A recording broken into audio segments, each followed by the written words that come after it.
ए सब के भैया स्पेशल डे दिन आवेला आवेला लव डे होला होला किस डे होला होला चॉकलेट डे होला होला रोज डे होला होला प्रपोज डे होला होला एगो कौन दोरी वेलेंटाइन डे एगो कोनो होला का बेलम टेलम टाइम डे वेलेंटाइन डे ना महाराज बेलटाइन डे अच्छा Valentine day this is my mistake I am right बोला ना अरे बहुत सही बहुत पढ़ल लिखल बड़ा भाई देखिए पढ़े में तनी हम पंचोछुर है एक बार तू ही गलत बोले लो भाई असही एगो औरी डे होला कवन डे ओकर नाम का हो हक डे हां ओ दिन का होला ओह दिन का होला का होला प्रेमी प्रेमिका एक दूसरे के अकवारी में पकड़ के हक करेलन हां ये सही होला कि दिल के डायरेक्ट दिल से बात होला होला तो हम चाहता नहीं पूजा हां कि जैसे फिल्मिया में हां हीरो हीरोइन एक दूसरे के हक करेलन जा हां हीरोइन उस छोर पे हीरो इस छोर पे दौड़ते हुए आके हक करना है फिल्मी जैसा एक बार हक कर हां फिल्म जैसे एक बार तू हक दो हक कर हक स्टेजवा पे कहबे काई आओ आओ आज कृपया दूरी बना रखे मेरा चूने वाला है काथी रे पसीना हां तो बड़ा गर्मी बा अपने से बता दो क्या नाम हो पूजा चुबा पूजा पूजा नाम बहुत अच्छा बा इनका साथे हम खार होके जब गावे नहीं तो हमरा एगो अलग टाइप के सुकून मिलेला हां हमरो फील भी लेला तोहरा कौन छी के तू तो बैठ के झाल मोटिया होता एनर्जी हमनी के मिलेला बेहजी प्रदुमनो जी के दल में एगो नचनिया यहाँ अभी 10 मिनट 5 मिनट के अंदर हां ओकर नाम हो खुशी खुशी घोप घोप बाकी उनो आतना फुहर ही हां आतना फुहर ही कि जब मंच पर चढ़ जाई नो हां तो वही घड़ी से शुरू कर दी ओकर एगो फेमस डायलॉग है हां घोप घोप वो रात भर में 50 साल ये बतिया कहेले हां अपने से हमरा संगे ही खार बिया तो जोड़ियो लागत होय नहीं बने हां बुझाई कि अनुष्का शर्मा के साथ विराट कोहली खार बावे एको हुनकर जोड़ी आई तब देखो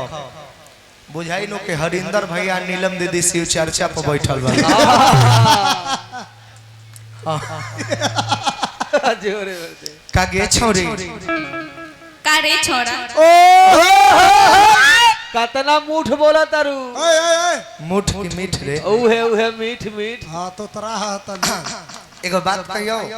बोलियो बारा इज्जत से बेइज्जत करत रे हाय हमने की है तन डिसरिस्पेक्ट भाषा हो जाई लेकिन मगध क्षेत्र में और इहे लैंग्वेज चलेला हां कारे छोरा लही गलही खलही चलही इहे सब चलेला हां मगहिया गदहिया यही के बोले ली सब तो हम उतने भाव दिहनी हां एगो बात कही जब से तहरा के हम देखले बानी हां एक नजर में ना जाने कौन जादू कर देले बारू हां ना कोनो काम में मन लगता हां ना भूख लगता हां ना प्यास लगता हां खाना पानी कुछ बढ़िया नहीं खे लगता ना सुते जाता नहीं हां बुझाता कि सिरहन में बैठल बारू केनियो टहलता नहीं तो बुझाता आगे आगे तहर परछाइयां चलता और के न हो जाता नहीं बाथरूम जाता नहीं हां ओइ जे लोटा लेके खार रहता रू कबो माल जाल के चोकर भूसा देवे जाता नहीं हां भैंस के गोबर में नजर आवता रू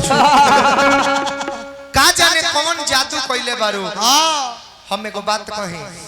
बोला तहरा पर दिल से फिदा बानी हां बस तहरा दिल के हाल जानल चाहतनी का तू हमरा खातिर ऐसा फील करत आरू मुंह ना देखला पर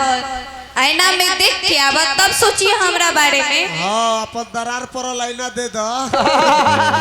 फुटा लखा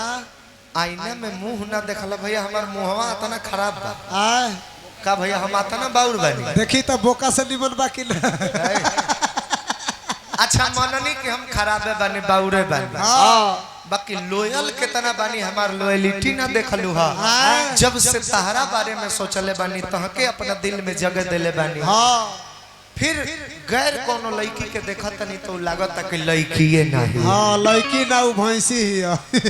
इतना तहरा के मान देले बानी। हाँ हम कहत बानी अगर हमरा प्यार के प्रपोजल एक्सेप्ट करबो हाँ बाउरे समझ के तो बहुते दुआ लागी लागी। आ अगर रिजेक्ट कर देबो दीवाना के दिल पर ठेस पहुंची हाँ तो हमरा बदुआ से भी बच नहीं खुश। दिल दे तो दुआ लागी अन्ना तो कहियो भूला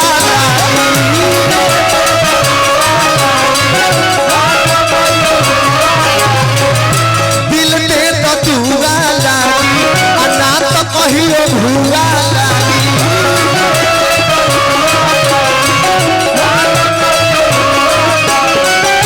सुना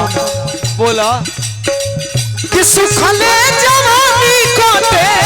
रतिया में जागी जागी दिल दे दतूरा लागी अन्ना तो कहियो भूला लागी।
हम जाना तनी कि हम तहरा लगे चल के आइल बनी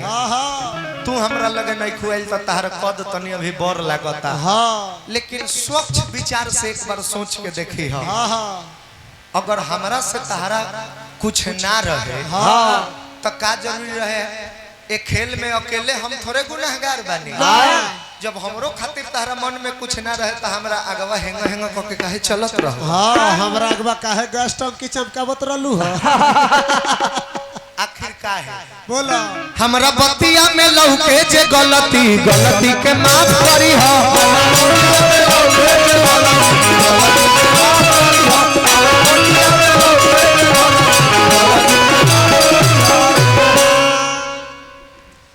हमर निदिया छोड़वलू जे तू ही इंसाफ करी हो।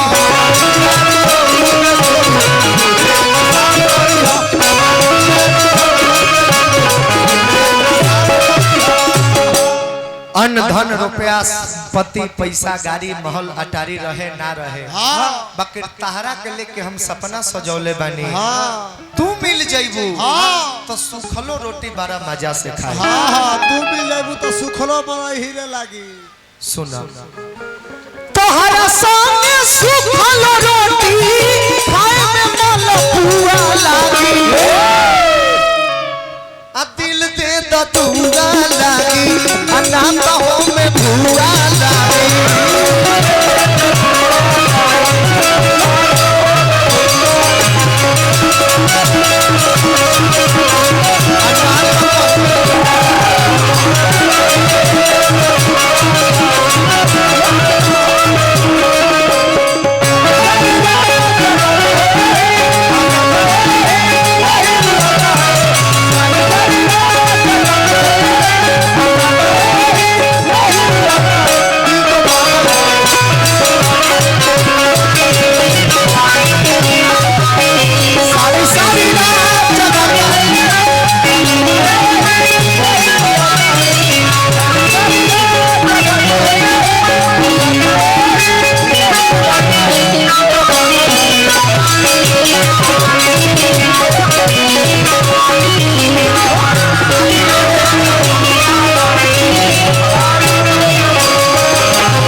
देखनु पूजा हाँ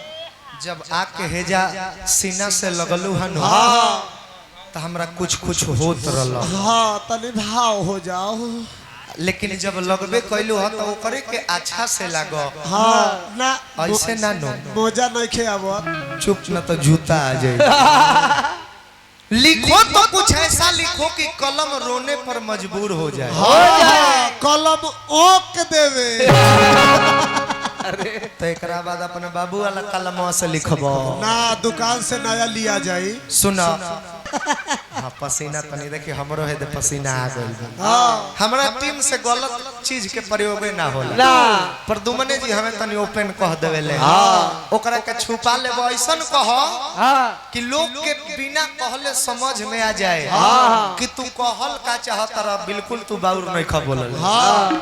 सुना सुनाओ कि अभी चढ़ल जवानी बनाया नया जुनून बरुए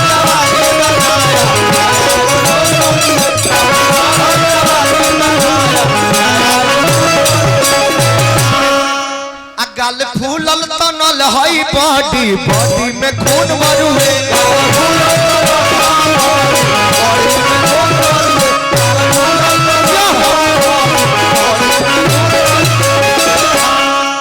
बहुत सारा ऐसा गाना बा गौरी गाना हमार जौना करवा सब काफी प्यार दुलार दिहनी हाँ कि हो